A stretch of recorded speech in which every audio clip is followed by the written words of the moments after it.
It's interesting. At some point in the 20th century, economics, well, it stopped sounding like a conversation about people, Right. and it started sounding a lot more like physics. It was a really dramatic shift. Oh, absolutely. If you go back and read the earlier thinkers, you hear them talking about, the messy reality of life. Yeah, about butchers and bakers, ambition and fear, the moral weight of wealth. It's true. Adam Smith's great work was on moral sentiments just as much as it was on wealth. And then when Keynes came along during the Great Depression, his whole focus was on uncertainty, on panic. On animal spirits. Exactly, on those animal spirits. These were deeply human, argumentative, psychological ideas. Economics felt like a debate about society. And then just the entire language changed. Suddenly, the field is all equations, complex calculus, graphs with these smooth, elegant curves, and a discipline that was rooted in moral philosophy starts presenting itself as a neutral, objective science. Yeah. And the key insight from the sources we're diving into today is that this transformation, it wasn't some natural societal demand. It was engineered, and mostly by one man, Paul Samuelson. That's exactly right. Samuelson didn't just add math to economics. He fundamentally rebuilt the house from the ground up. Our mission in this deep dive is to really understand the context for this shift. That intellectual vacuum he filled. Yes, and how he managed to achieve this unprecedented scientific authority for the field. But more critically, we have to look at the ledger. What was gained like predictive power, policy precision, and what was quietly, but I think profoundly lost. Okay. We're pulling back the curtain on the invisible assumptions that still define our financial systems, and why those systems sometimes fail so spectacularly when people stop behaving like equations. Okay, let's unpack this. To really appreciate what Samuelson did, we have to go back to the 1930s. Classical economic theory was built on this idea that markets were self-correcting. They were stable. Stable, exactly. They might get a cold, but they wouldn't die. And then the Great Depression happened. And everything fell apart. Output collapsed, unemployment just soared, and the entire theoretical framework, it offered no actionable, credible, or fast solution. So it wasn't just an economic crisis, it was a crisis of intellectual credibility. A huge one.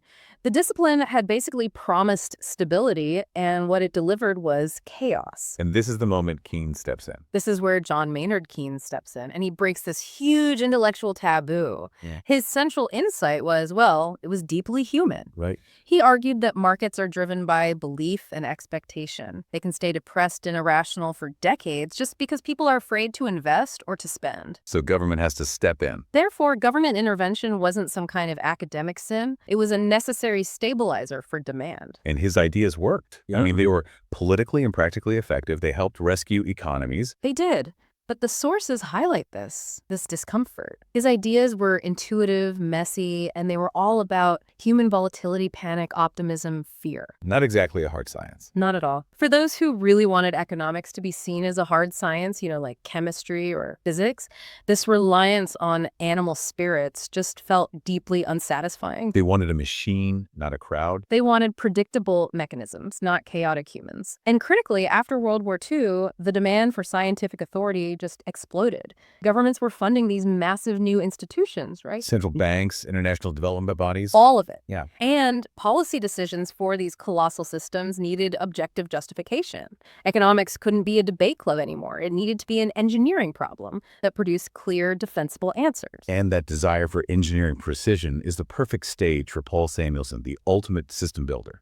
He wasn't really interested in moral philosophy or politics. He saw economics as a discipline with a huge credibility problem because, as he saw it, it talked too much and it proved too little. He was a young prodigy, and he looked at fields like classical mechanics, at calculus, and he thought, why can't we do that? Right. If physics can describe the motion of planets with these elegant, unified equations, why can't economics describe the motion of prices and the behavior of markets in the same way? So his ambition was structural, not ideological.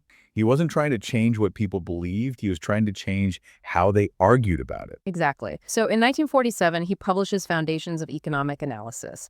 And this book was just a formal mathematical declaration. A kind of manifesto. It really was. It proposed a unified framework for the entire field field, trying to use the same underlying mathematical logic optimization theory for everything from an individual's choice to the national economy. To make the whole discipline coherent. Yes. And at the very heart of this vast new mathematical structure was one deceptively simple but monumentally powerful assumption. People optimize. That is the single most important concept to grasp. It's the engine of the whole system. Consumers maximize satisfaction or utility. Firms maximize profit. And markets, which act efficiently, they coordinate all of this and push the entire system toward a state equilibrium. Okay, let me dig into that for a second, because this really gets to the what was lost question. Yeah, Samuelson obviously knew humans are irrational, right? of course. We're prone to self-sabotage. We get influenced by advertising.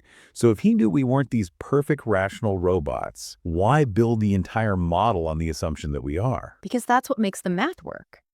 If you can assume that all the agents in the economy are always making rational, optimizing choices, then their behavior becomes predictable. You can use calculus to find the maximum point, the equilibrium. And that gives you clean, precise theorems. Exactly.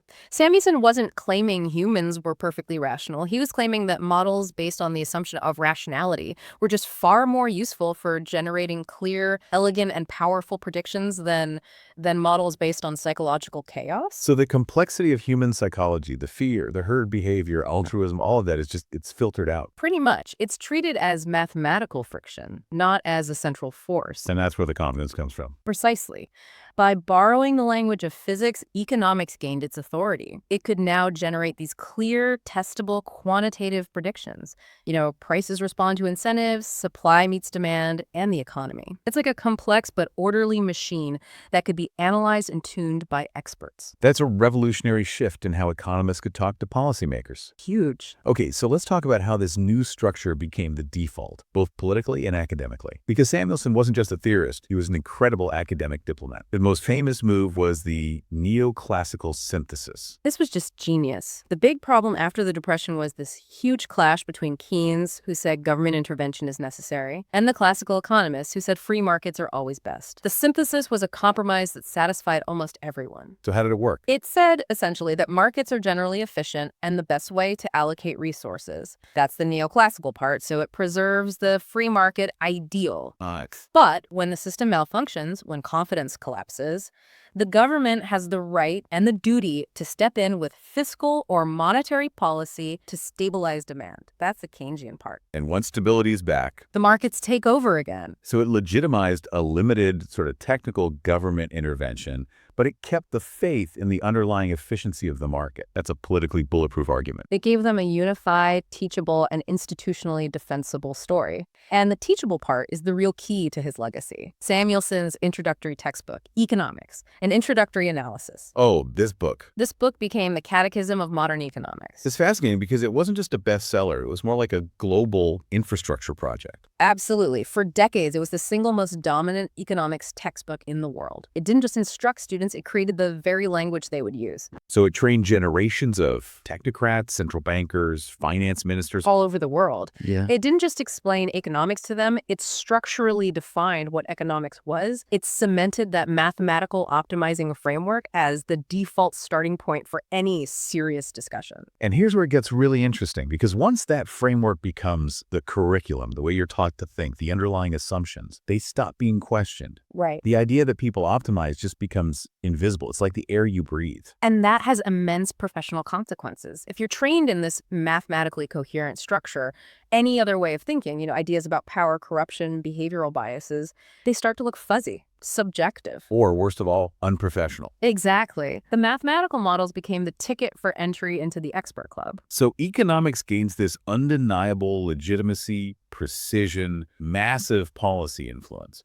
But let's look at that trade-off. What did we quietly lose in that quest for scientific authority? Well, we lost the human context that the earlier thinkers saw as absolutely essential. Okay. Human behavior wasn't just stylized. It was reduced to a functional input. Power dynamics, who holds the chips, who sets the rules, that faded into the background because the models are essentially agnostic to unfairness. And psychology just became noise. Psychology became mathematical noise. Yeah. Minor deviations from the rational baseline that an elegant model could safely ignore. And this reductionism, this simplification, that's the very source of the discipline's authority, isn't it? That's it. Modern economics found its power in clarity by boiling down this chaotic human reality into predictable optimization and clear equilibrium points. And that clarity allows policy to be framed as a technical necessity, not a political choice. Critically, when the Federal Reserve raises interest rates, it's not presented as a moral debate about who wins and who loses.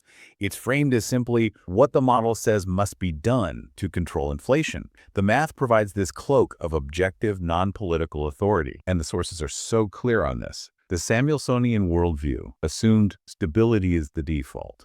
The system, like a good machine, always trends back toward equilibrium. Right. So shocks, like an oil crisis or a bank failure, they were treated as external exceptions or temporary repairable glitches. So the solution was always better calibration of the existing model. Exactly. Adjust a variable here, tighten a requirement there. It was never deeper doubt about the foundational assumptions themselves. And that mindset worked pretty well for decades of relative calm. But the framework always struggled with the things that refused to behave politely.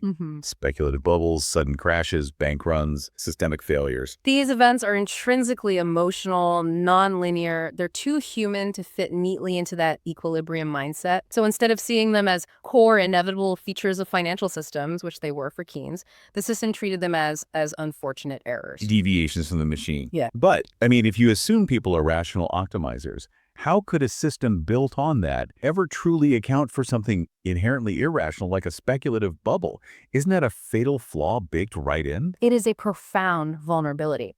And the 2008 global financial crisis exposed this tension brutally. The highly sophisticated risk models, many of them direct intellectual descendants of this framework, they just failed. Utterly. They had priced risk so precisely, assuming rational actors and diversification, until they discovered that in a panic, everyone runs for the same exit at the same time. The assumptions about rationality, liquidity, diversification, they all failed at once. So the core problem wasn't a lack of intelligence. It was, as the sources put it, overconfidence in a narrow lens. They assumed the map was the territory. And look at the response when the system cracked. The immediate institutional response was not to question the mathematical foundations that led to the crisis. It was to patch the structure. Right. Inject massive amounts of liquidity, drive interest rates to zero. And these extraordinary measures were justified as temporary stabilization tools, even as they became the operational standard for the next decade. And there's the incredible irony, isn't it? The same intellectual tools, the same mindset